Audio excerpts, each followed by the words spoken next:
서울 강남의 중심부에 위치한 최고급 호텔의 프렌치 레스토랑은 숨이 막힐 듯한 정적과 은은한 클래식 음악으로 가득 차 있었고, 그 화려함은 이다인에게 낯설기만 한 세상이었다. 다인은 땀으로 축축해진 손바닥을 송채린에게 빌려 입은 값비싼 실크 드레스 자락에 몰래 문지르며 깊은 심호흡을 했다. 그녀의 오늘 임무는 명확하고도 위험했는데, 그것은 바로 대한민국 재계 서열 1위 SR그룹의 후계자인 한서준과의 맞선 자리를 철저하게 엉망으로 만들고 처참하게 차이는 것이었다. 아버지의 도박빚 때문에 사채업자들에게 시달리던 그녀에게 재벌가 영예인 송채린이 제안한 대타 아르바이트는 거절할 수 없는 유혹이었지만, 막상 호랑이 굴로 걸어 들어가는 기분은 참담하기 그지없었다. 다인은 떨리는 다리에 힘을 주며 최대한 도도하고 예의 없는 표정을 짓기 위해 안간힘을 썼다. 창가 자리에 앉아 있는 남자는 마치 차가운 대리석 조각상처럼 굳은 표정으로 태블릿 PC의 화면을 검토하고 있었는데, 그에게서 뿜어져 나오는 위압감은 주변 공기마저 얼어붙게 만들 정도였다. 한서준은 시간을 낭비하는 것을 세상에서 가장 혐오하는 인간이었고, 오늘의 맞선 또한 회장인 조부의 강압에 못 이겨 나온 무의미한 요식 행위일 뿐이라고 생각하고 있었다. 그는 다인이 약속 시간보다 15분이나 늦게 도착했음에도 불구하고 시계조차 확인하지 않았으며, 고개를 들어 그녀를 바라보는 눈빛에는 그 어떤 인간적인 감정도 담겨 있지 않았다. 그 무심함과 오만함이 오히려 다인의 오기를 자극했고, 그녀는 일부러 의자를 바닥에 긁히도록 시끄럽게 끌며 그의 맞은편에 털썩 주저앉았다. 다인은 인사를 건네기도 전에 메뉴판을 거칠게 펼치며 가장 비싼 코스 요리를 손가락으로 가리켰고, 종업원에게 물이 미지근하다며 짜증 섞인 목소리로 불평을 늘어놓기 시작했다. 그녀는 자신이 할 수 있는 한 최악의 여자로 보여야만 했기에 평소에 예의 바르고 차분한 성격을 완전히 지우고 탐욕스럽고 경박한 가면을 썼다. 다인은 턱을 개고 한서준을 빤히 바라보며, 당신 같은 워커홀릭은 딱 질색이라거나 결혼하면 매달 명품 쇼핑비로 얼마를 줄 수 있느냐는 등 무례한 질문들을 속사포처럼 쏟아냈다. 하지만 한서준은 눈썹 하나 까딱하지 않은 채 그녀의 연기를 관람하듯 묵묵히 듣고만 있었고, 이는 다인을 더욱 불안하게 만들었다. 한서준은 눈앞의 여자가 쏟아내는 말들이 그녀의 본심이 아니라는 것을 직감적으로 알아차렸는데, 그것은 그녀의 눈빛이 말과는 다르게 흔들리고 있었기 때문이었다. 그는 테이블 위에 올려진 다인의 손을 유심히 관찰했는데, 화려한 네일아트로 치장했지만 손가락 끝에는 굳은 살이 박여 있었고, 옷소매 끝단에는 미세하게 낡은 흔적이 보였다. 진짜 송채린이라면 절대 있을 수 없는 특징들이었기에 서준은 이 상황이 조부와 송 회장이 꾸민 얄팍한 속임수이거나, 아니면 이 여자가 무언가 다른 목적을 가지고 연기를 하고 있다고 판단했다. 그는 태블릿을 끄고 차가운 미소를 지으며 천천히 입을 열었고, 그 목소리는 낮지만 위협적으로 다인의 귓가에 파고들었다. 서준의 날카로운 지적에 다인은 심장이 덜컥 내려앉는 것 같았지만, 여기서 물러선다면 위약금은커녕 사채업자들에게 끌려갈지도 모른다는 공포가 그녀를 다시금 일으켜 세웠다. 그녀는 떨리는 손을 감추기 위해 테이블 위에 와인잔을 들어 단숨에 들이켰고, 붉은 액체가 식도를 타고 넘어가는 뜨거운 감각에 의지해 다시 한번 거짓된 미소를 지어 보였다. 다인은 자신이 돈만 밝히는 속물이라는 것을 강조하기 위해 지금 당장이라도 백화점 하나를 통째로 사주지 않으면 이 자리에 있을 이유가 없다고 도발했다. 그녀는 이 정도면 그가 경멸하는 표정으로 자리를 박차고 나갈 것이라고 확신하며 마음속으로 제발 그가 떠나주기를 간절히 기도했다. 하지만 상황은 다인의 예상과는 정반대의 방향으로 흘러갔는데, 한서준이 품 안에서 꺼낸 것은 이별의 통보가 아니라 묵직한 금속 재질의 블랙카드였다. 그는 카드를 테이블 중앙으로 미끄러뜨리며 마치 흥미로운 장난감을 발견한 아이처럼 기묘한 눈빛으로 다인을 응시했다. 그 카드는 전 세계 상위 0.1%만이 소지할 수 있다는 한도 없는 신용카드였고, 검은색 표면 위에는 한서준이라는 이름이 금박으로 선명하게 새겨져 있어 그 자체만으로도 압도적인 권력을 상징했다. 서준은 당황하여 눈이 커진 다인을 향해 몸을 기울이며 그녀의 귓가에 나직하게 속삭였고, 그 제안은 다인의 인생을 송두리째 뒤흔들기에 충분했다. 다인은 눈앞에 놓인 블랙카드와 한서준의 얼굴을 번갈아 바라보며 자신이 지금 꿈을 꾸고 있는 것은 아닌지 의심스러울 지경이었지만, 차가운 금속의 감촉은 지독히도 현실적이었다. 서준은 그녀가 대타라는 사실을 이미 간파했음에도 불구하고 개의치 않는다는 듯 오히려 이 상황을 즐기고 있는 것처럼 보였다. 그는 지금 당장 백화점으로 가서 원하는 것은 무엇이든 전부 사라고 말하며, 만약 그녀가 자신의 기대치를 충족시킬 만큼 대담하게 돈을 쓴다면 그 대가로 결혼을 해주겠다는 황당하고도 파격적인 조건을 내걸었다. 그것은 단순한 제안이 아니라 벼랑 끝에 몰린 다인을 시험하고 조롱하는 악마의 속삭임과도 같았다. 레스토랑의 공기는 아까보다 더욱 무겁게 가라앉았고, 다인의 머릿속에는 빛 독촉 문자와 병원에 누워있는 어머니의 얼굴, 그리고 비가 새는 낡은 반지하 방의 풍경이 주마등처럼 스쳐 지나갔다. 자존심을 지키고 이 자리를 박차고 나갈 것인가, 아니면 악마의 손을 잡고 지옥 같은 현실에서 탈출할 것인가에 대한 갈등이 그녀의 내면을 격렬하게 찢어놓았다. 하지만 한서준은 인내심이 그리 많은 남자가 아니었기에 그는 손가락으로 테이블을 가볍게 두드리며 그녀의 결단을 재촉했다. 다인은 입술을 꽉 깨물며 결심한 듯 천천히 손을 뻗어 차가운 블랙카드를 집어들었고, 그 순간 그녀의 손끝에서부터 전율이 일었다. 한서준은 카드를 쥐는 다인의 손을 보며 만족스러운 듯 인매를 비틀어 올렸고, 자리에서 일어나 재킷을 정리하며 그녀에게 따라오라는 눈짓을 보였다. 그는 이 가난하고 당돌한 대타 맞선녀가 과연 자신의 무한한 재력을 어떻게 감당할지, 그리고 그 과정에서 어떤 본성을 드러낼지 확인하고 싶어 견딜 수가 없었다. 다인은 떨리는 다리를 억지로 움직여 그의 뒤를 따랐고, 화려한 샹들리의 불빛 아래에서 그녀의 초라한 현실과 찬란한 환상이 뒤섞이기 시작했다. 호텔 로비를 빠져나와 대기하고 있던 최고급 세단에 오르는 순간, 다인은 더 이상 예전의 이다인으로 돌아갈 수 없음을 직감했다. 차 안의 공기는 서늘했고, 운전석과 뒷좌석 사이에는 차단막이 올라가 있어 두 사람만의 숨 막히는 침묵이 공간을 지배했다. 한서준은 창밖을 바라보며 무심하게 백화점으로 가라고 기사에게 지시했고, 다인은 손에 쥐어진 블랙카드가 땀으로 미끄러워질 정도로 꽉 움켜쥐고 있었다. 그녀는 지금 자신이 선택한 이 길이 파멸로 가는 지름길일지 아니면 구원으로 가는 비상구일지 알 수 없었지만, 적어도 이 남자에게 굴복하여 비참해지지는 않겠다고 다짐했다. 차창 밖으로 빠르게 지나가는 서울의 야경은 화려하게 빛나고 있었고, 그 빛들은 마치 다인을 향해 어서 오라고 손짓하는 유혹의 불빛처럼 보였다. 백화점에 도착하자마자 한서준은 다인을 명품관의 가장 비싼 보석 매장으로 이끌었고, 점원들은 VIP 고객의 등장에 허리를 90도로 숙이며 부산스럽게 움직였다.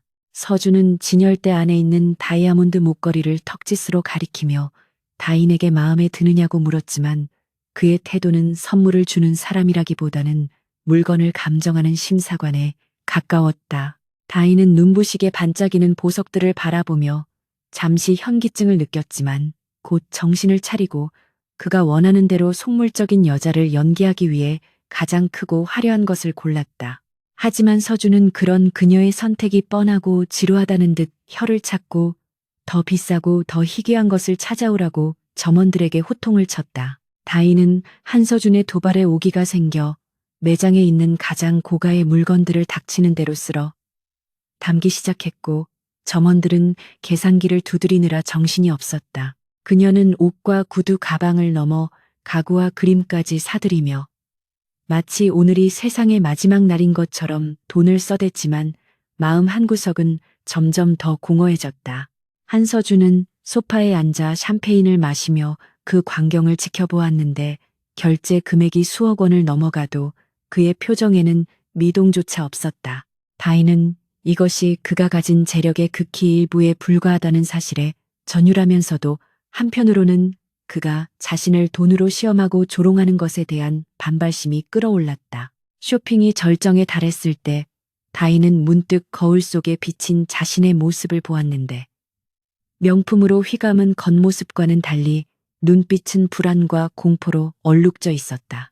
그녀는 멈추지 않는 결제 소리에 정신이 아득해졌지만 한서준과의 내기에서 이겨야만 이 지옥 같은 상황을 반전시킬 수 있다는 생각에 이를 악물었다.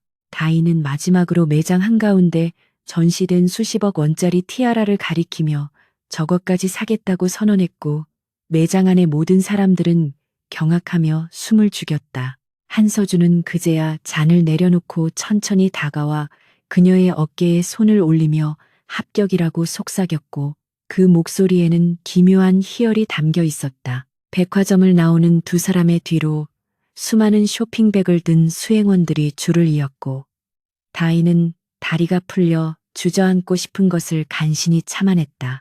한서준은 차문을 직접 열어주며 이제 진짜 계약을 시작할 시간이라고 말했고 그의 눈빛은 아까와는 달리 사냥감을 포획한 맹수처럼 번들거렸다. 다인은 그의 손을 뿌리치지 못한 채 차에 올랐고 블랙카드는 여전히 그녀의 손안에서 뜨겁게 달아올라 있었다. 그녀는 자신이 감당할 수 없는 거대한 운명의 소용돌이 속으로 발을 들여놓았음을 깨달았지만 후회하기에는 이미 너무 늦어버렸다. 차는 어둠을 뚫고 한서준의 저택이 있는 성북동으로 향했고 다인의 새로운 그리고 위험한 인생은 이제 막 서막을 올리고 있었다. 성북동 저택의 육중한 철문이 열리고 차가 진입로를 따라 천천히 올라가는 동안 이다희는 차창 밖으로 보이는 압도적인 풍경에 잠시 말문을 잃었다. 정원 곳곳에는 수령이 수백 년은 되어 보이는 소나무들이 웅장하게 자리 잡고 있었고 저택의 본관은 마치 거대한 요새처럼 어둠 속에서 위압적인 자태를 뽐내고 있었다. 차가 멈추자 대기하고 있던 수행원들이 일사불란하게 움직이며 트렁크와 뒷좌석에 가득 실린 명품 쇼핑백들을 나르기 시작했다. 한서준은 차에서 내려 그 광경을 무심하게 바라보며 다인에게 만족하느냐는 듯한 비릿한 미소를 보냈지만 다인의 표정은 그의 예상과는 달리 차갑게 굳어 있었다. 그녀는 쇼핑백을 나르는 수행원들을 향해 단호한 목소리로 멈추라고 외쳤고 그 서슬퍼런 외침에 정원에는 순간적인 정적만이 감돌았다. 수행원들이 당황하여 어쩔 줄 몰라 하는 사이 다인은 한서준의 앞으로 성큼성큼 걸어가 그와 정면으로 눈을 마주쳤다.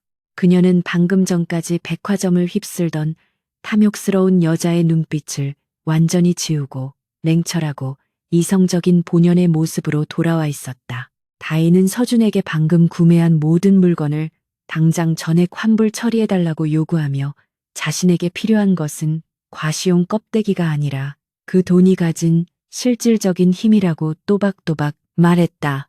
서준은 그녀의 돌발 행동에 처음으로 흥미롭다는 표정을 지으며 주머니에 손을 꽂은 채 그녀를 내려다보았다.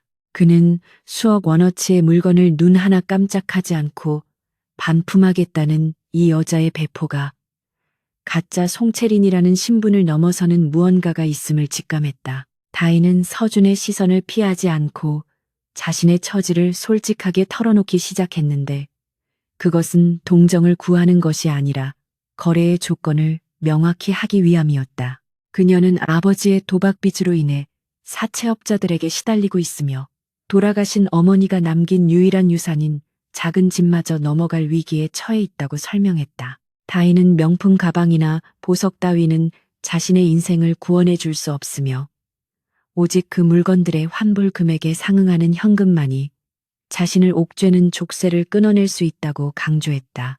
그녀의 목소리에는 절박함이 묻어 있었지만 결코 비굴하지 않았고 오히려 자신의 운명을 스스로 개척하겠다는 강한 의지가 담겨 있었다.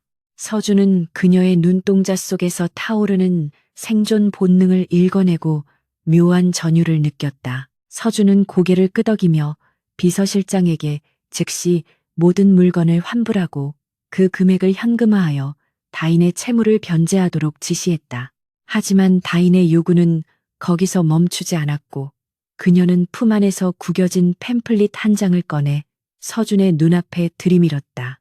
그것은 국내 최고 명문대학의 경영전문대학원 입학 안내서였는데 다인은 빚을 갚는 것 외에도 자신에게 투자할 교육비가 필요하다고 당당하게 덧붙였다. 그녀는 단순히 빚만 갚고 끝나는 관계가 아니라 당신의 옆에 설 자격이 있는 파트너가 되기 위해서는 그에 걸맞은 지식과 능력을 갖춰야 한다고 주장했다. 디자이너로서의 재능은 있지만 경영에 대한 지식이 부족했던 그녀는 이 기회를 통해 자신의 가치를 한 단계 더 끌어올리고 싶어 했다. 한서준은 다인의 당돌한 제안에 기가 막힌다는 듯 헛웃음을 터뜨렸지만 내심 그녀의 야망이 마음에 들었다. 그는 지금까지 수많은 여자를 만났지만 자신의 돈으로 사치를 부리려는 여자는 있었어도 자신의 돈으로 능력을 키워 그와 대등해지려는 여자는 처음이었다. 서준은 다인을 저택 안의 서재로 안내했고 그곳은 짙은 오크통 냄새와 오래된 책 냄새가 섞여 있어 묵직한 권위가 느껴지는 공간이었다.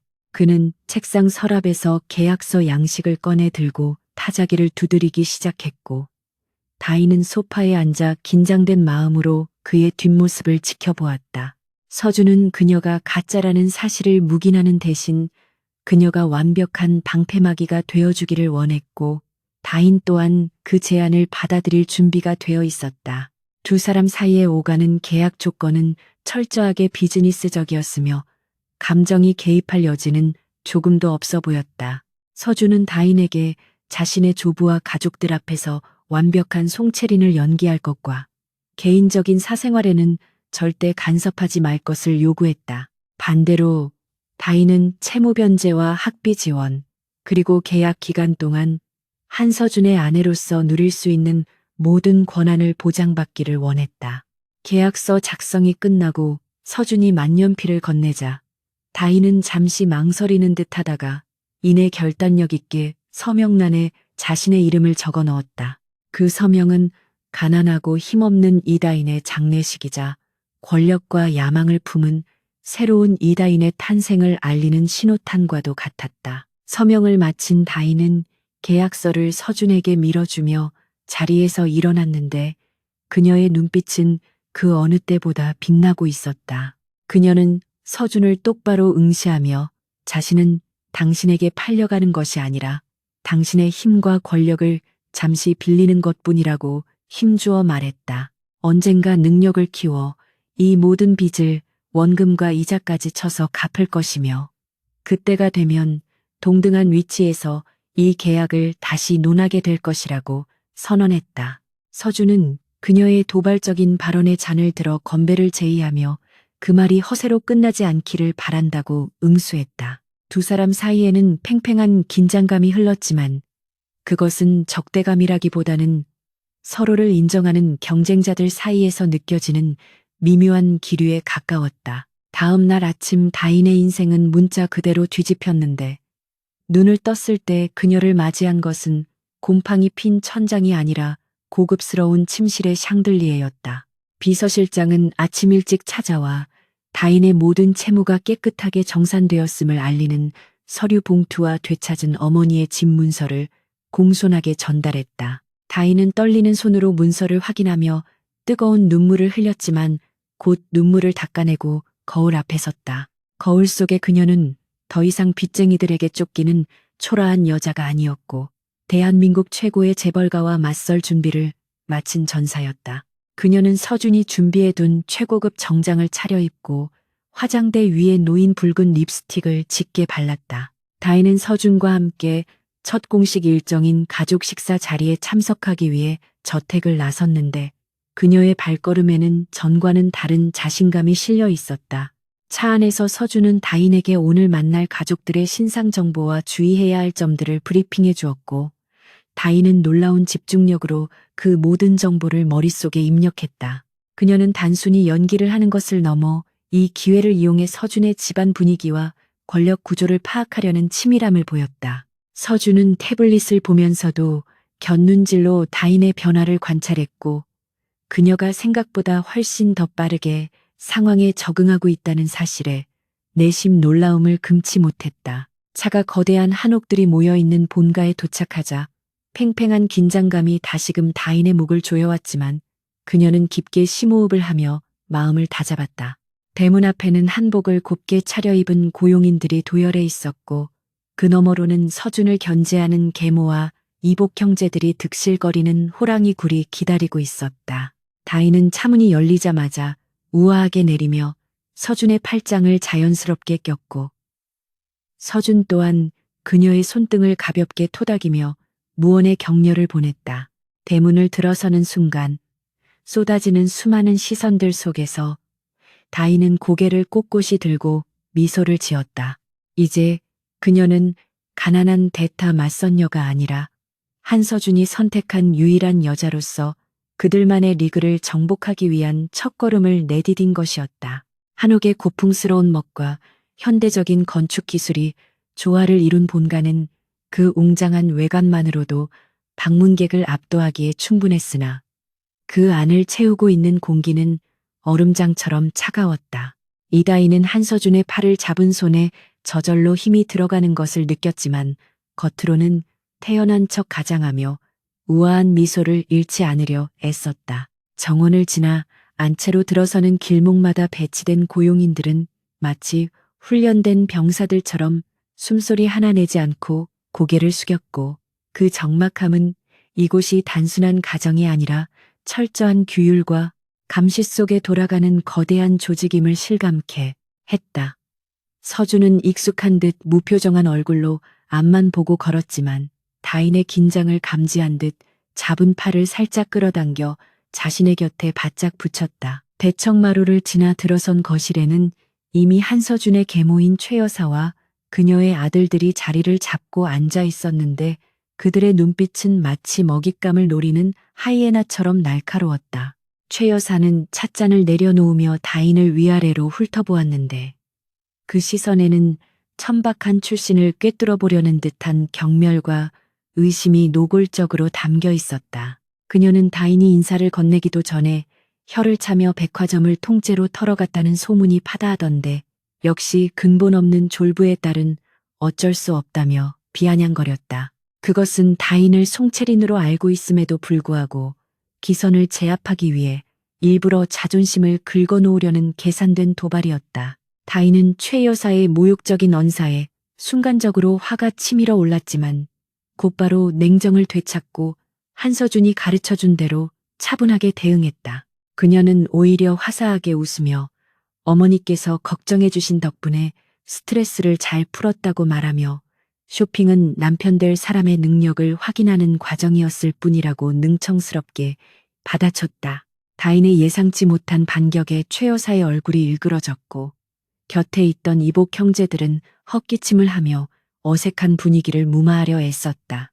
서준은 다인의 당돌한 대처에 입가에 희미한 미소를 띠며 그녀를 더욱 흥미로운 눈빛으로 바라보았는데 이는 그가 예상했던 것보다 훨씬 더 영리하고 대담한 모습이었다. 저녁 식사 자리는 그야말로 살얼음판을 걷는 듯한 긴장의 연속이었는데 식탁 위에는 최고급 한정식 코스 요리가 화려하게 차려져 있었지만 누구 하나 편안하게 젓가락을 움직이는 사람은 없었다. 한 회장은 상석에 앉아 묵묵히 식사를 하며 며느리 될 사람의 그릇을 시험하려는 듯 날카로운 질문들을 던지기 시작했다. 그는 다인에게 최근 경제 동향이나 예술계의 흐름에 대해 물으며 그녀가 단순히 사치나 부리는 철없는 여자인지 아니면 가문을 이끌어갈 안목을 갖춘 재원인지 확인하려 했다. 다인은 밤새 공부한 내용과 디자이너로서 쌓아온 미적 감각을 바탕으로 막힘없이 대답을 이어갔고 그녀의 논리 정연한 말솜씨에 좌중은 점차 술렁이기 시작했다. 식사가 중반에 접어들 무렵 최 여사의 측근인 한 친척이 다인을 곤경에 빠뜨리기 위해 거실 벽에 걸려있는 추상화를 가리키며 작가와 작품 세계에 대해 아느냐고 물었다. 그 그림은 일반인들에게는 잘 알려지지 않은 신진 작가의 난해한 작품이었기에 그녀가 대답하지 못할 것이라고 확신하며 비웃음을 흘리고 있었다. 하지만 다인은 잠시 그림을 응시하더니 그 작가가 추구하는 해체주의적 화풍과 색채의 상징성에 대해 전문가 뺨치는 식견으로 해석해내기 시작했다. 그녀는 단순히 지식을 나열하는 것에 그치지 않고 그 그림이 이 집안의 권위적인 분위기와 어떻게 조화를 이루는지에 대한 감상까지 덧붙여 듣는 이들의 감탄을 자아냈다. 다인의 완벽한 설명이 끝나자 식당 안에는 정적이 흘렀고 한 회장은 만족스러운 듯 호탕한 웃음을 터뜨리며 며느리 잘 얻었다고 칭찬을 아끼지 않았다. 최 여사와 그녀의 세력들은 꿀먹은 벙어리가 되어 불그락푸르락한 얼굴로 애꿎은 물만 들이켰고 다인은 그들의 패배를 확인하며 승리의 쾌감을 만끽했다. 서준은 식탁 아래로 다인의 손을 살며시 잡으며 잘했다는 신호를 보냈고 다인은 그 따뜻한 온기에 의지해 떨리는 가슴을 진정시켰다. 이 순간 그녀는 단순히 한서준의 계약 아내가 아니라 스스로의 능력으로 이 거대한 가문에서 살아남을 수 있음을 증명해 보인 것이었다. 식사가 끝나고 다과를 즐기는 시간에도 다인의 활약은 멈추지 않았는데 그녀는 특유의 친화력과 세련된 매너로 집안의 어른들을 사로잡았다. 그녀는 깐깐하기로 소문난 고모들에게 피부관리 비법이나 최신 패션 트렌드에 대한 조언을 건네며 딱딱했던 분위기를 화기애애하게 만들었다. 서준은 멀찌감치 떨어져서 그 모습을 지켜보며 자신이 그동안 이 집안에서 느껴왔던 고립감이 다인으로 인해 조금씩 허물어지는 것을 느꼈다. 그는 언제나 혼자 싸워야 했던 전쟁터에 든든한 아군이 생긴 것 같은 묘한 안도감과 함께 그녀에 대한 신뢰가 깊어지는 것을 부인할 수 없었다. 밤이 깊어지자 두 사람은 본가를 나서 차에 올랐고 그제야 다인은 긴장이 풀린 듯 깊은 한숨을 내쉬며 시트에 몸을 파묻었다. 서준은 피곤해 보이는 다인을 위해 직접 생수를 따주며 오늘 정말 훌륭했다고 진심 어린 칭찬을 건넸다. 다인은 물을 한 모금 마시고 희미하게 웃으며 당신이 나를 선택한 것이 실수였다는 소리를 듣게 하고 싶지 않았다고 솔직하게 고백했다. 서준은 그녀의 말에 잠시 침묵하더니 당신은 내가 선택한 사람 중 가장 완벽한 파트너라고 화답하며 그녀의 머리카락을 조심스럽게 쓸어 넘겨주었다. 차 안의 공기는 이전보다 훨씬 부드럽고 따뜻하게 변해 있었고 두 사람 사이에는 말로 설명할 수 없는 유대감이 싹트고 있었다. 집으로 돌아오는 길에 다인은 창밖을 바라보며 문득 서준에게 당신은 이 무거운 왕관을 쓰고 어떻게 버텨왔느냐고 조심스럽게 물었다. 서준은 씁쓸한 표정으로 창밖의 야경을 응시하며 버티는 것이 아니라 견뎌내야만 하는 숙명이었다고 담담하게 대답했다. 다인은 그의 옆모습에서 화려한 재벌 후계자가 아닌 고독하고 지친 한 남자의 모습을 발견하고 가슴 한구석이 아려오는 것을 느꼈다. 그녀는 충동적으로 그의 손등 위에 자신의 손을 포개며 이제는 혼자가 아니니 너무 무리하지 말라고 위로했고 서준은 그녀의 손을 뿌리치지 않고 가만히 맞잡았다. 집에 도착한 후에도 두 사람은 각자의 방으로 들어가지 않고 거실 소파에 나란히 앉아 와인을 마시며 대화를 이어갔다. 다인은 자신의 꿈이었던 패션 브랜드 론칭에 대한 이야기를 꺼내며 눈을 반짝였고 서준은 그녀의 열정적인 모습에 매료되어 귀를 기울였다. 그는 다인에게 SR그룹의 패션 계열사를 맡아보는 것이 어떻겠냐고 제안했지만 다인은 단호하게 거절하며 자신의 힘으로 밑바닥부터 시작하고 싶다고 말했다. 서준은 그녀의 고집이 답답하면서도 한편으로는 그 독립적인 성향이 더욱 마음에 들어 미소를 지을 수밖에 없었다.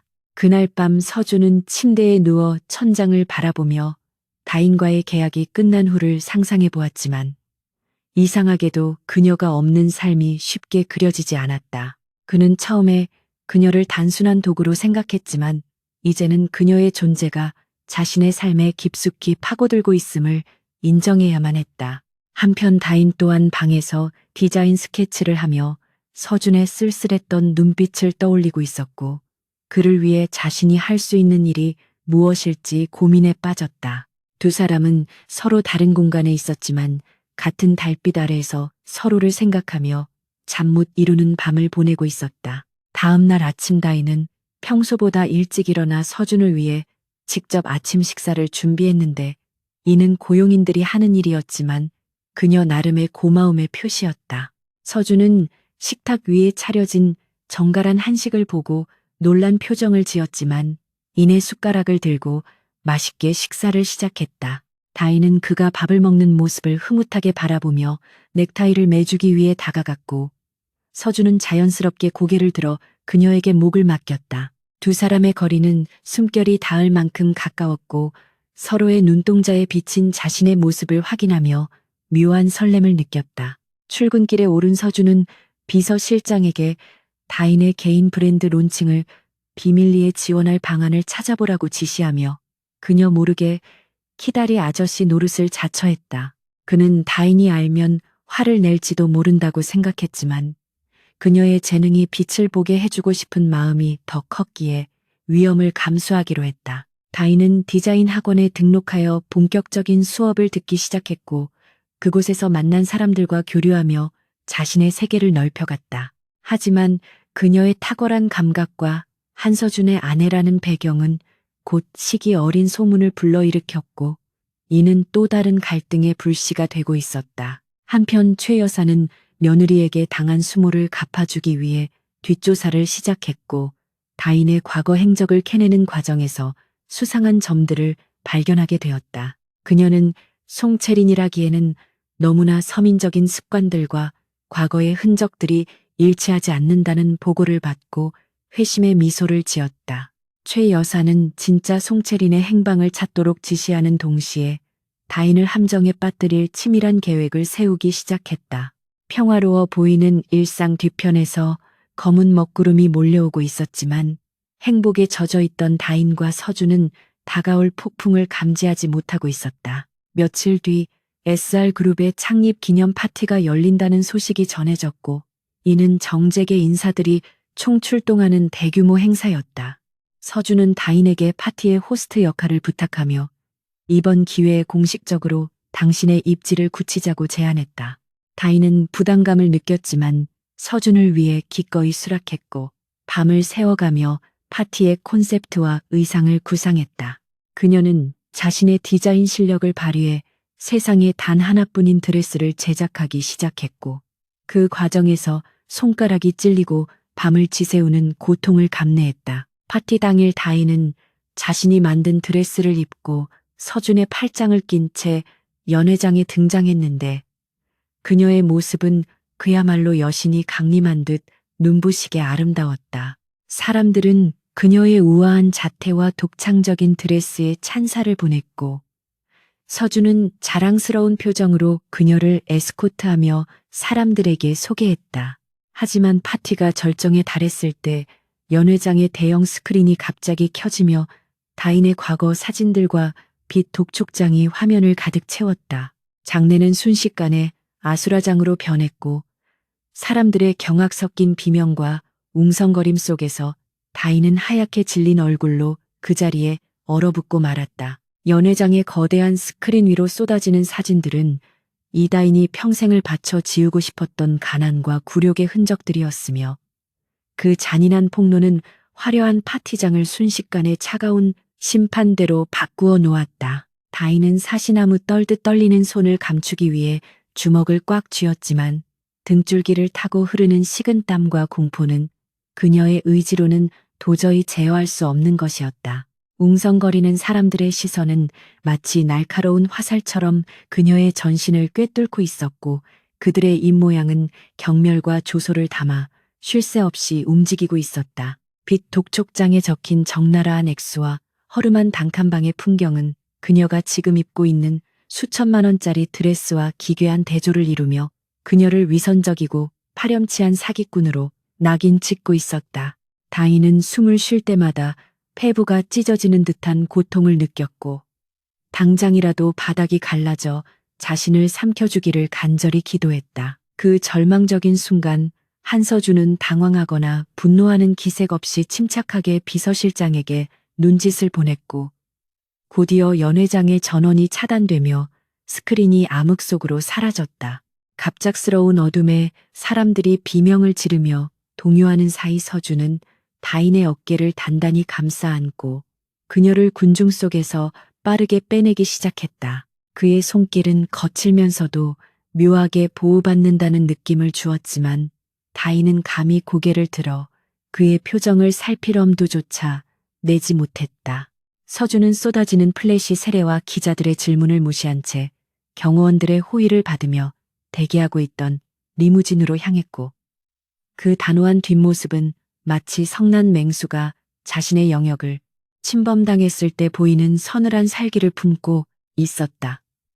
차문이 닫히고 외부와의 소음이 차단되자 다인은 그제야 참았던 숨을 토해내며 고개를 떨구었다. 차 안에는 숨 막히는 침묵만이 감돌았고 다인은 죄인처럼 무릎을 모으고 앉아 처분만을 기다리는 사형수의 심정으로 시간을 견뎌야 했다.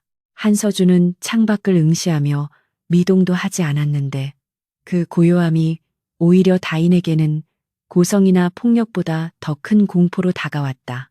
그녀는 이제 모든 것이 끝났다고 생각하며 계약 파기는 물론이고 사기죄로 고소당해 감옥에 가게 될 자신의 비참한 미래를 상상하며 몸서리쳤다. 하지만 한참 뒤에야 입을 연 서준의 목소리는 예상외로 차분했고 그는 다인을 질책하는 대신 왜 진작 말하지 않았느냐고 낮게 물었다. 그는 이미 다인의 과거에 대해 어느 정도 짐작하고 있었음에도 불구하고 그녀가 스스로 털어놓기를 기다려왔던 것이었다. 다인은 서준의 물음에 눈물을 흘리며 당신이 실망할까봐 두려웠고 이 행복한 꿈에서 깨어나고 싶지 않았다는 솔직한 심정을 토해냈다.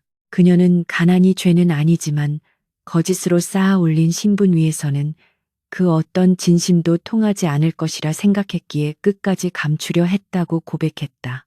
서준은 흐느끼는 다인을 바라보며 복잡한 감정을 느꼈는데 그것은 배신감이라기보다는 그녀가 짊어졌을 삶의 무게에 대한 연민과 안타까움에 가까웠다. 그는 손수건을 건네며 지금 중요한 것은 과거가 아니라 앞으로 닥쳐올 파도를 어떻게 넘느냐는 것이라고 냉정하게 조언했다. 서준은 이 사태를 수습하지 못하면 당신뿐만 아니라 SR그룹 전체가 타격을 입게 된다며 이제는 눈물이 아니라 실력으로 증명해야 할 때라고 강조했다. 다음날 아침 예상대로 언론은 SR그룹 후계자의 약혼녀에 대한 의혹을 대서특필했고 주가는 요동치기 시작했으며 주주들의 항의 전화가 빗발쳤다. 최 여사는 이 기회를 놓치지 않고 긴급 가족회의를 소집했는데 그 자리에는 다인이 한 번도 본 적 없는 낯선 여자가 앉아 있었다. 화려한 명품으로 치장하고 오만방자한 태도로 껌을 씹고 있는 그녀는 바로 진짜 송채린이었고 최 여사가 해외에서 도피 생활 중이던 그녀를 찾아내 한국으로 데려온 것이었다. 진짜 송채린은 다인을 보자마자 더러운 거지라며 모욕적인 언사를 퍼부었고 자신의 자리를 훔친 대가를 톡톡히 치르게 해주겠다고 으름장을 놓았다. 다인은 진짜 주인의 등장에 위축되어 아무 말도 할 수 없었지만 서준은 그 광경을 팔짱을 낀 채 흥미롭게 지켜보고 있었다. 최 여사는 회심의 미소를 지으며 한 회장에게 다인이 가짜라는 사실을 폭로하고 진짜 며느리 가민 송채린을 받아들여야 한다고 강력하게 주장했다. 그녀는 다인이 그동안 가문을 속이고 기만했다는 점을 부각하며 당장 경찰에 넘기고 파혼을 선언해야 한다고 목소리를 높였다. 하지만 한 회장은 섣불리 판단을 내리지 않고 진짜 송채린에게 몇 가지 질문을 던졌는데 그것은 기업 경영과 예술에 관한 기본적인 소양을 묻는 것이었다. 송채린은 질문의 뜻조차 이해하지 못해 횡설수설하며 오로지 결혼 지참금과 쇼핑 한도에 대해서만 관심을 보였고 그 천박한 태도에 한 회장의 미간이 찌푸려졌다. 반면 다인은 비록 가짜 신분이었지만 그동안 보여주었던 품격과 지성이 거짓이 아님을 이미 증명한 상태였다. 서준은 진짜 송채린의 무지함과 탐욕을 보며 비소를 흘렸고 최 여사를 향해 혈통이 중요한지 능력이 중요한지 되물으며 상황을 미묘하게 비틀었다.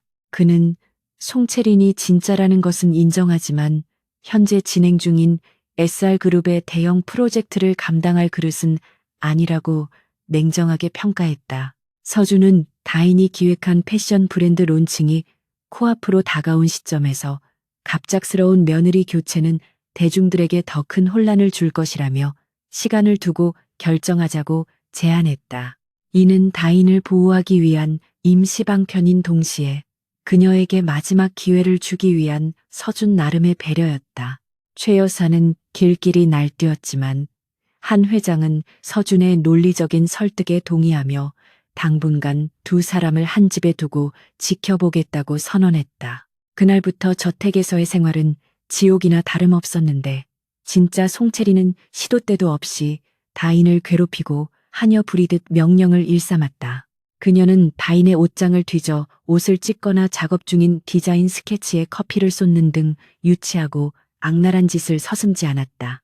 다인은 치밀어 오르는 분노를 억누르며 묵묵히 참아냈는데 이는 단순히 서준과의 약속 때문이 아니라 송채린과 똑같은 수준으로 떨어지고 싶지 않은 자존심 때문이었다.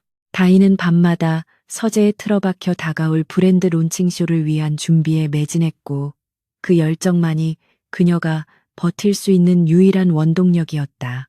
서준은 그런 다인의 곁을 묵묵히 지키며 필요한 자료를 구해주거나 야식을 챙겨주는 등 보이지 않는 곳에서 그녀를 응원했다. 송채리는 서준의 마음이 다인에게 기울어져 있다는 것을 눈치채고 질투심에 불타올라 더욱 악랄한 계획을 세우기 시작했다. 그녀는 최 여사와 공모하여 론칭쇼 당일에 사용할 메인드레스의 원단을 망가뜨리고 모델들을 매수하여 쇼를 펑크내기로 작당했다. 또한 언론에 다인의 과거를 더욱 자극적으로 포장하여 제보함으로써 그녀를 사회적으로 완전히 매장시키려 했다. 파티장에서의 폭로는 예고편에 불과했으며 그들은 다인이 다시는 재기할 수 없도록 철저하게 짓밟아버릴 작정이었다. 하지만 그들은 다인이 가진 잠재력과 위기 대처 능력을 과소평가하고 있었고 무엇보다 한서준이 그녀의 든든한 방패가 되어주고 있다는 사실을 간과하고 있었다. 쇼를 며칠 앞두고 다인은 작업실에 보관해둔 메인드레스가 갈기갈기 찢겨 있는 것을 발견하고 망연자실하여 바닥에 주저앉았다. 그것은 지난 몇 달간 피땀 흘려 만든 노력의 결정체였기에 그녀의 상실감은 이루 말할 수 없었다. 송채리는 그 모습을 보며 통쾌하다는 듯 웃음을 터뜨렸고 이제 내 주제를 알았으면 쥐구멍으로 숨으라고 조롱했다. 다인은 눈물을 삼키며 찢어진 드레스를 품에 안았지만 이대로 무너질 수는 없다는 오기가 가슴 깊은 곳에서 꿈틀거렸다. 그때 작업실 문이 열리고 서준이 들어왔는데 그는 참혹한 광경을 보고도 놀라지 않고 오히려 다인에게 지금 포기하면 영원히 패배자로 남을 것이라고 차갑게 일갈했다. 서준의 말에 정신이 번쩍 든 다인은 눈물을 닦고 자리에서 일어나 가위를 집어들었다. 그녀는 찢어진 드레스를 버리는 대신 그것을 해체하고 재구성하여 전혀 새로운 디자인으로 재탄생시키겠다는 파격적인 아이디어를 떠올렸다. 위기를 기회로 바꾸는 발상의 전환은 다인이 가진 천부적인 재능이었고 서준은 그녀의 눈빛이 다시 살아나는 것을 보며 안도의 한숨을 내쉬었다. 그는 다인이 작업에 전념할 수 있도록 경호원들을 배치하여 외부인의 출입을 철저히 통제했고 최고급 원단과 부자재들을 긴급 공수하여 그녀를 전폭적으로 지원했다. 다인은 밤낮 없이 재봉틀을 돌리며 손가락이 부르트도록 작업에 매달렸고 그 과정에서 한계 상황을 뛰어넘는 예술혼을 불태웠다. 한편 서준은 최 여사와 송채린의 뒷공작을 역이용하기 위해 은밀하게 움직이기 시작했다. 그는 사설 탐정을 고용하여 송채린이 해외에서 벌였던 마약 파티와 도박 빚에 대한 증거를 수집했고 최 여사가 회사 자금을 횡령하여 비자금을 조성한 정황까지 포착했다. 서준은 이 결정적인 증거들을 손에 쥐고도 바로 터뜨리지 않고 론칭 쇼가 끝난 직후 가장 극적인 순간에 공개하기 위해 때를 기다렸다. 그는 다인이 자신의 능력으로 무대 위에서 승리하는 것을 먼저 보고 싶었고 그 후에 이 쓰레기들을 깨끗하게 치워버릴 계획이었다. 서준에게 있어 이번 쇼는 단순히 브랜드 론칭이 아니라 자신의 여자를 지키고 그룹 내의 반대 세력을 숙청하기 위한 거대한 전쟁터였다. 쇼 당일 백스테이지는 모델들의 갑작스러운 불참 통보로 아수라장이 되었지만 다인은 당황하지 않고 플랜 B를 가동했다. 그녀는 전문 모델 대신 길거리에서 캐스팅한 일반인들과 심지어 스태프들까지 무대에 세우는 과감한 결단을 내렸는데 이는 브랜드의 콘셉트인 누구나 주인공이 될 수 있다는 메시지와 절묘하게 맞아떨어지는 전략이었다. 다인은 찢어진 드레스를 덧대어 만든 피날레 의상을 직접 입기로 결심했고 거울 앞에 서서 최후의 점검을 마쳤다. 그녀의 얼굴에는 더 이상 가난한 대타 맞선녀의 비굴함이 없었고 자신의 운명을 스스로 개척해 나가는 당당한 여성의 기품만이 흘러넘치고 있었다. 서준은 무대 뒤에서 대기하고 있는 다인의 손을 꽉 잡아주며 당신은 오늘 세상에서 가장 아름다운 별이 될 것이라고 속삭였다. 화려한 조명과 함께 쇼가 시작되자 객석을 가득 메운 관객들과 기자들은 런웨이 위로 걸어 나오는 독창적인 의상들의 탄성을 질렀다. 기존의 틀을 깬 파격적인 디자인과 일반인 모델들의 자연스러운 워킹은 신선한 충격을 주었고 쇼의 분위기는 점점 고조되었다.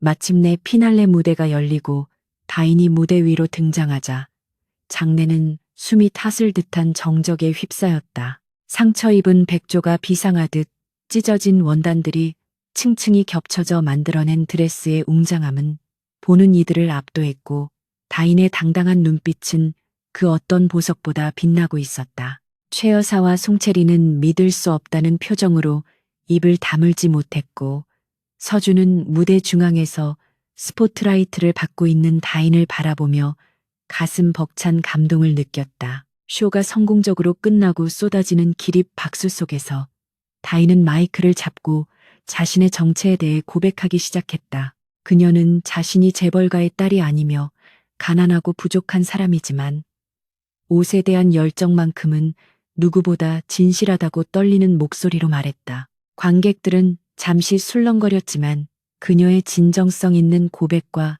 압도적인 실력에 감동하여 더욱 큰 환호와 박수를 보냈다. 그때 무대 뒤편의 스크린에 송채린의 난잡한 사생활과 최 여사의 비리 장부가 공개되면서 상황은 급반전되었다. 서준이 준비한 반격이 시작된 것이었고 경악하는 두 사람을 향해 경찰들이 들이닥치는 모습이 생중계되었다. 다인은 혼란스러운 상황 속에서도 흔들리지 않고 서준을 바라보았고 두 사람의 시선이 허공에서 강렬하게 부딪히며 그들의 진짜 이야기는 이제부터 시작됨을 예고했다. 패션쇼장의 혼란은 경찰의 사이렌 소리와 기자들의 카메라 셔터 소리가 뒤섞여 절정에 달했고 그 소음 속에서 이다희는 태풍의 눈처럼 고요하게 서 있었다. 최 여사와 송채린이 연행되어 나가는 모습은 마치 화려했던 연극의 비극적인 막이 내리는 것처럼 처참했고 그들은 끝까지 악을 쓰며 자신들의 무고함을 주장했지만 이미 모든 증거는 명백하게 드러난 상태였다.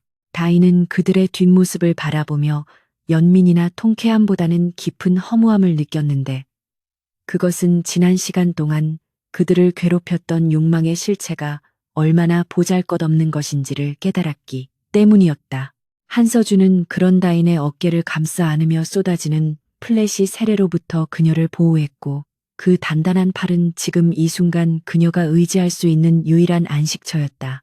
기자들은 다인에게 마이크를 들이대며 그녀의 정체와 앞으로의 행보에 대해 질문을 쏟아냈지만 서준은 단호한 손짓으로 그들을 제지하며 무대 중앙으로 걸어 나갔다. 그는 수많은 카메라 앞에서 다인의 손을 높이 들어 올리며 그녀가 가짜 송채린이 아닌 디자이너 이다인으로서 자신의 곁에 섰음을 공식적으로 선언했다. 서준은 배경이나 가문이 아닌 오로지 실력과 인품으로 사람을 평가해야 한다고 역설하며 다인이 보여준 오늘 쇼야말로 SR그룹이 추구해야 할 혁신의 상징이라고 목소리를 높였다. 그의 당당한 태도에 술렁이던 여론은 순식간에 반전되었고 사람들은 진흙 속에서 피어난 연꽃 같은 다인의 이야기에 열광하며 환호성을 보냈다. 소란이 잦아들고 두 사람은 본가로 향하는 차 안에 몸을 실었는데 차창 밖으로 스쳐 지나가는 서울의 야경은 여전히 화려했지만 다인에게는 전혀 다른 의미로 다가왔다. 이제 더 이상 숨길 것도 두려울 것도 없는 상태가 되었지만 한 회장의 최종 처분이 남아있다는 사실이 그녀의 마음을 무겁게 짓눌렀다. 서준은 다인의 차가워진 손을 잡으며 할아버지는 철저한 실리주의자이니 오늘의 성공을 보고 당신을 내치지는 못할 것이라고 안심시켰다. 하지만 다인은 단순히 용서를 바라는 것이 아니라 자신의 능력으로 당당하게 인정받고 싶었기에 마음속으로 할 말을 정리하며 결전의 의지를 다졌다. 본가의 서재에 들어서자 한 회장은 붓글씨를 쓰고 있었는데 먹을 까는 소리만이 적막한 공간을 채우고 있어 숨소리조차 내기 힘들 정도로 위압적인 분위기였다. 한 회장은 두 사람이 들어온 것을 알면서도 한참 동안 눈길조차 주지 않다가 천천히 고개를 들어 그들을 응시했다. 그는 탁자 위에 놓인 신문을 가리키며 집안을 망신시킨 죄와 그룹의 주가를 폭등시킨 공을 동시에 세웠으니 이를 어떻게 처리해야 할지 묻는 듯한 표정을 지었다. 서준이 먼저 입을 열어 모든 책임은 자신이 지겠다고 나섰지만 한 회장은 손을 들어 그의 말을 막고 다인에게 직접 해명할 기회를 주었다. 다인은 무릎을 꿇고 용서를 비는 대신 한 회장의 눈을 똑바로 바라보며 자신이 계획하고 있는 SR 패션의 미래 전략에 대해 브리핑하기 시작했다. 그녀는 이번 쇼를 통해 얻은 대중의 관심과 브랜드 이미지를 어떻게 수익으로 연결할 것인지 구체적인 수치와 함께 제시했고 위기를 기회로 바꾼 자신의 경험이 그룹의 새로운 경영 철학이 될 수 있음을 강조했다.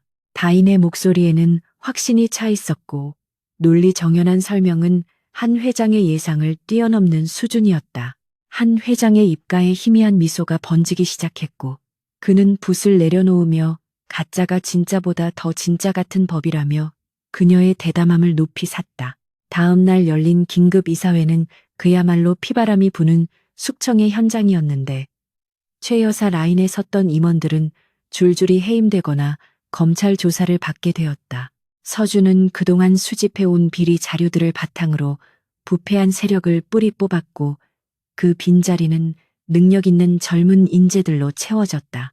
다인은 이사회의 정식 멤버는 아니었지만 크리에이티브 디렉터라는 직함을 받고 회의에 참석하여 자신의 의견을 개진했다. 임원들은 처음에는 그녀를 낙하산이라며 무시했지만 다인이 제시하는 날카로운 통찰력과 혁신적인 아이디어에 점차 고개를 끄덕이며 그녀를 인정할 수밖에 없었다. 다인의 브랜드는 론칭과 동시에 폭발적인 반응을 얻으며 날개 돋친 듯 팔려나갔고 그녀는 눈코 뜰 새 없이 바쁜 나날을 보내게 되었다. 백화점 매장에는 그녀의 옷을 사기 위해 사람들이 줄을 섰고 해외 유명 잡지사에서 인터뷰 요청이 쇄도하는 등 그녀는 일약 스타덤에 올랐다.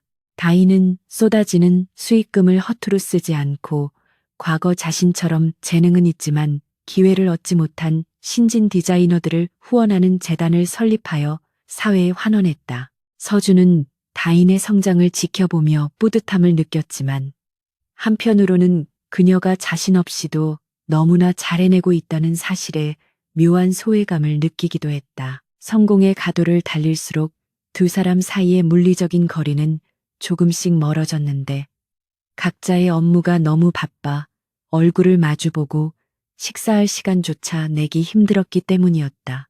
다인은 밤늦게 귀가하여 지쳐 잠든 서준의 얼굴을 보며 미안함과 고마움을 느꼈지만 마음 한구석에는 해결되지 않은 계약 문제가 가시처럼 박혀 있었다. 그녀는 이제 빚도 다 갚았고 경제적인 독립도 이루었기에 더 이상 서준의 그늘 아래 머물 명분이 없다고 생각했다. 다인은 서준을 사랑하게 되었지만 이 관계가 진정한 사랑으로 발전하기 위해서는 비정상적인 계약 관계를 청산하고 대등한 위치에서 다시 시작해야 한다고 믿었다. 어느 날 저녁 다인은 서준에게 할 말이 있다며 그를 테라스로 불러냈고 두 사람 사이에는 무거운 침묵이 흘렀다. 다인은 준비해둔 통장을 서준에게 건네며 이것으로 계약금과 그동안 지원받은 모든 비용을 갚겠다고 선언했다. 서준은 통장을 받아들고 굳은 표정으로 다인을 바라보았는데 그의 눈빛에는 당혹감과 서운함이 교차하고 있었다. 그는 우리가 나눈 시간과 감정을 고작 돈으로 계산해서 끝낼 수 있다고 생각하느냐며 목소리를 높였지만 다인은 흔들리지 않고 이것이 당신과 나를 위한 최선의 선택이라고 설득했다. 그녀는 누군가의 대타나 계약 아내가 아닌 온전한 이다인으로서 당신 앞에 서고 싶다는 진심을 전했다. 서준은 다인의 완강한 태도에 말문이 막혔지만 그녀의 눈동자 속에 담긴 결의를 읽고 그녀를 놓아주어야 함을 직감했다.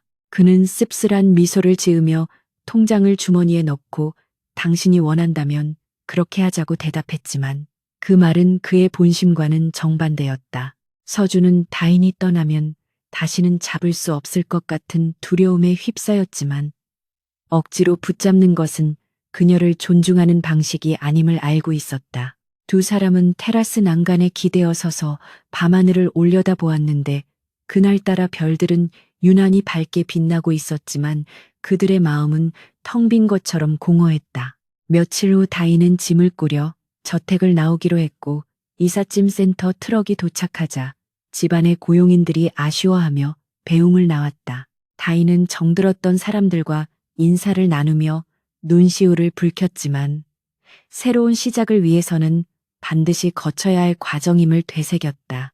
그녀는 자신이 머물던 방을 깨끗이 정리하고 화장대 위에 놓인 블랙카드를 집어들었는데 그 카드는 그녀의 인생을 바꿔준 마법의 지팡이였지만 이제는 더 이상 필요 없는 물건이었다. 다인은 카드 옆에 짧은 편지를 남기고 방을 나왔고 복도에서 마주친 서준은 아무 말 없이 그녀의 가방을 들어주었다. 서준은 다인을 그녀가 새로 구한 작업실 겸 오피스텔까지 직접 데려다 주었는데 차 안에서의 시간은 마치 영원처럼 길게 느껴졌다. 도착한 곳은 성북동 저택에 비하면 턱없이 작고 초라한 곳이었지만 다인에게는 그 어떤 궁전보다 소중한 자신만의 성이었다.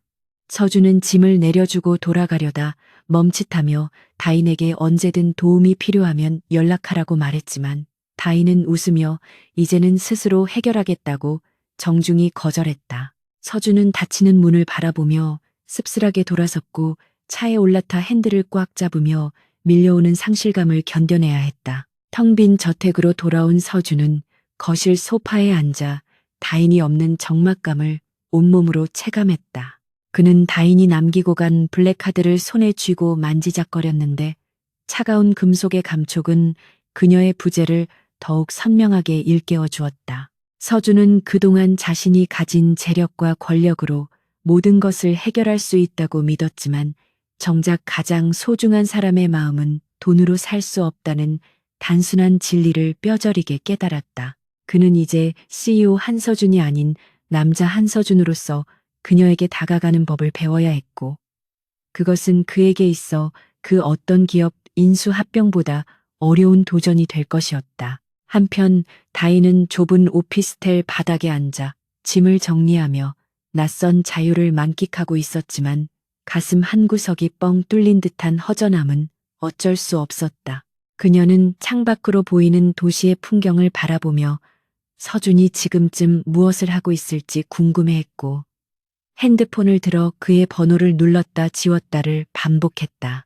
그때 초인종 소리가 울리고 다인은 혹시나 하는 마음에 서둘러 문을 열었지만 그곳에는 배달된 꽃바구니만이 덩그러니 놓여 있었다. 꽃바구니 속에는 당신의 새로운 시작을 응원합니다라는 문구가 적힌 카드가 꽂혀 있었고 다인은 그 글씨체가 서준의 것임을 단번에 알아보고 환하게 웃었다. 다인은 꽃향기를 맡으며 다시 책상 앞에 앉아 새로운 디자인 스케치를 시작했고, 펜 끝에서 피어나는 선들은 그 어느 때보다 힘있고 자유로웠다. 그녀는 이제 누군가의 그림자가 아닌 빛 그 자체가 되어 세상을 향해 나아갈 준비를 마쳤고, 서준 또한 멀리서 그녀를 비추는 등대가 되어줄 것이었다. 두 사람의 계약은 끝났지만 그들의 사랑은 이제 막 진짜 궤도에 진입하고 있었고, 앞으로 펼쳐질 미래는 그들이 함께 그려나갈 새로운 이야기로 채워질 것이었다.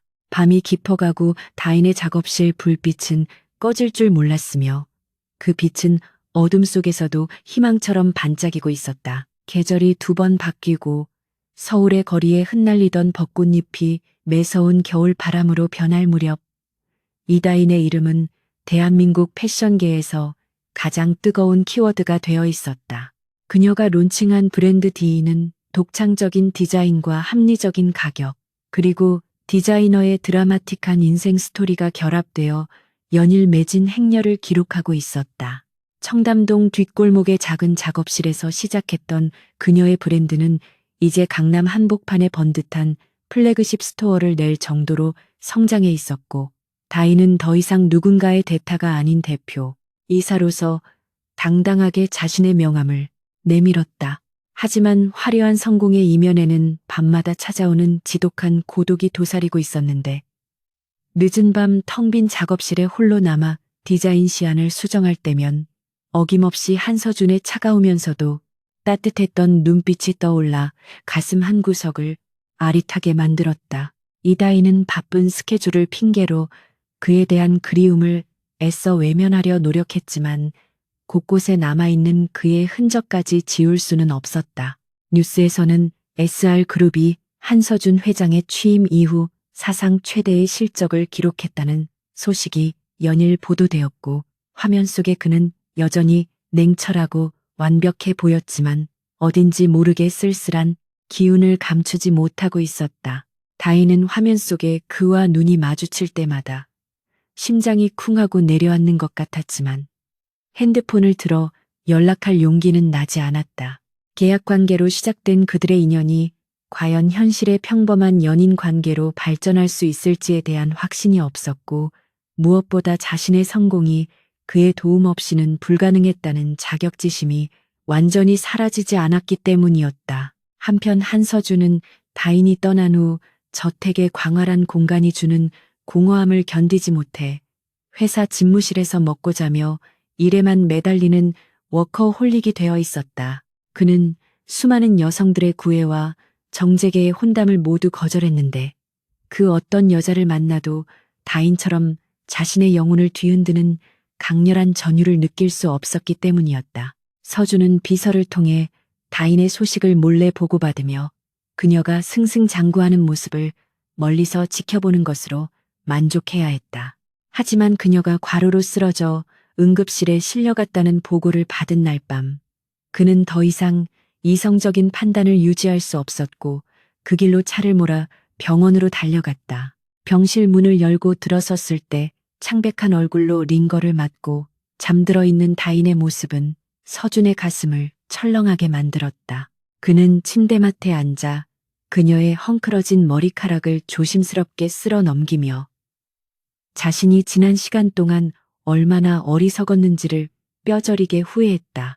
돈과 권력으로 모든 것을 해결할 수 있다고 믿었던 오만함이 결국 가장 소중한 사람을 벼랑 끝으로 내몰았다는 자책감이 밀려왔다. 서준은 다인의 손을 잡고 밤새 곁을 지켰고, 새벽녘에 눈을 뜬 다인은 자신의 손을 꼭 잡고 잠든 서준을 발견하고 꿈인지 생시인지 분간할 수 없어 멍하니 그를 바라보았다. 서준은 다인이 깨어난 것을 알고 벌떡 일어나 그녀의 상태를 살폈는데, 그의 눈가는 붉게 충혈되어 있었고 평소의 빈틈없는 모습은 온데간데 없었다. 다인은 왜 여기에 있느냐고 작게 물었고, 서준은 대답 대신 그녀를 와락 끌어안으며 다시는 당신을 혼자 두지 않겠다고 쉰 목소리로 속삭였다. 그 순간 다인은 참고 있었던 눈물을 터뜨리며 그의 품에 얼굴을 묻었고, 두 사람은 서로의 심장박동을 느끼며 긴 시간 동안 쌓여왔던 오해와 그리움을 말없이 녹여냈다. 그것은 계약서에 명시된 의무가 아닌 오로지 서로를 향한 본능적인 이끌림이었고, 두 사람의 관계가 새로운 국면에 접어들었음을 알리는 신호탄이었다. 퇴원 후 서준의 태도는 180도 달라졌는데, 그는 더 이상 블랙카드를 내밀며 명령하는 갑이 아니라 다인의 마음을 얻기 위해 노력하는 평범한 남자가 되었다. 그는 다인의 퇴근 시간에 맞춰 회사 앞으로 찾아와 그녀를 기다렸고, 비싼 레스토랑 대신 다인이 좋아하는 떡볶이집이나 포장마차에서 소박한 데이트를 즐겼다. 서준은 다인의 작업실 전구가 나가면 직접 갈아주었고, 야근하는 직원들을 위해 간식을 사들고 오는 등 재벌 회장이라고는 믿기지 않는 행동들로 주변 사람들을 놀라게 했다. 다인은 서준의 서툴지만 진심 어린 노력에 점차 마음의 문을 활짝 열게 되었고, 그가 가진 배경이 아닌 인간 한서준 자체를 사랑하게 되었다. 어느 눈 내리는 겨울밤 서준은 다인을 데리고 두 사람이 처음 만났던 호텔 레스토랑이 아닌 남산의 작은 전망대로 향했다. 그는 코트 주머니에서 화려한 다이아몬드 반지가 아닌 직접 디자인한 심플한 커플링을 꺼내며 다인의 손에 끼워주었다. 서준은 당신에게 세상을 다 사줄 수는 있지만 내 세상의 전부는 당신뿐이라며 나와 함께 늙어가 줄 수 있겠느냐고 담백하게 청혼했다. 다인은 그 어떤 화려한 프러포즈보다 가슴을 울리는 그의 고백에 고개를 끄덕이며 눈물을 흘렸고, 서준은 그녀에게 입을 맞추며 영원한 사랑을 맹세했다. 하얗게 내리는 눈송이들이 두 사람을 축복하듯 감싸 안았고, 서울의 야경은 그들의 미래처럼 찬란하게 빛나고 있었다. 이듬해 봄 두 사람의 결혼식은 재벌가의 호화로운 예식이 아닌 가까운 지인들만 초대하여 치러진 스몰 웨딩으로 진행되었다. 다인은 자신이 직접 디자인한 웨딩드레스를 입고 서준의 손을 잡고 버진 로드를 걸었고, 하객들은 진심으로 축하하며 두 사람의 앞날을 축복했다. 주례사 대신 서로에게 쓴 편지를 낭독하는 시간. 서준은 다인을 만나 사랑을 알게 되었고, 비로소 완성된 인간이 될 수 있었다고 고백해 식장을 감동의 바다로 만들었다. 다인 또한 서준은 나의 가장 든든한 지원군이자 영원한 동반자라고 화답하며 그를 향한 깊은 신뢰와 애정을 드러냈다. 결혼 후에도 다인은 일을 그만두지 않고 디인 브랜드를 글로벌 기업으로 성장시키기 위해 더욱 매진했고, 서준은 그런 그녀를 전폭적으로 외조했다. SR그룹과 디인은 협업을 통해 시너지를 창출하며 패션업계의 판도를 바꾸어 놓았고, 두 사람은 한국을 대표하는 파워 커플로 자리매김했다. 그들은 바쁜 일정 속에서도 주말이면 반드시 둘만의 시간을 가지며 소소한 행복을 즐겼고, 서로의 존재가 주는 안정감 속에서 더 큰 꿈을 향해 나아갔다. 가난한 대타 맞선 여와 오만한 재벌 CEO라는 자극적인 타이틀은 사라지고, 이제 그들 앞에는 서로를 존중하고 사랑하는 부부라는 이름만이 남게 되었다. 세월이 흘러 두 사람의 집 거실 한켠에는 낡은 액자가 하나 걸려 있었는데, 그 안에는 한도가 없는 블랙카드가 고스란히 들어 있었다. 그것은 두 사람을 이어준 매개체이자 다인의 인생을 뒤바꾼 마법의 물건이었지만, 이제는 돈보다 더 소중한 가치가 있음을 상기시켜주는 추억의 물건이 되었다. 다인은 가끔 그 카드를 바라보며 웃음을 짓곤 했는데, 그때마다 서준은 그녀의 어깨를 감싸며 그때 내가 산 것은 물건이 아니라 내 인생 최고의 행운이었다고 농담처럼 말하곤 했다. 그들의 사랑은 계약으로 시작되었지만 결국 운명이 되었고, 그 운명은 돈으로 환산할 수 없는 무한한 행복을 만들어냈다. 이야기의 마지막 장은 두 사람이 함께 설립한 장학재단의 개관식 장면으로 마무리되었는데, 다인은 연단에 서서 꿈을 꾸는 젊은이들에게 희망의 메시지를 전하고 있었다.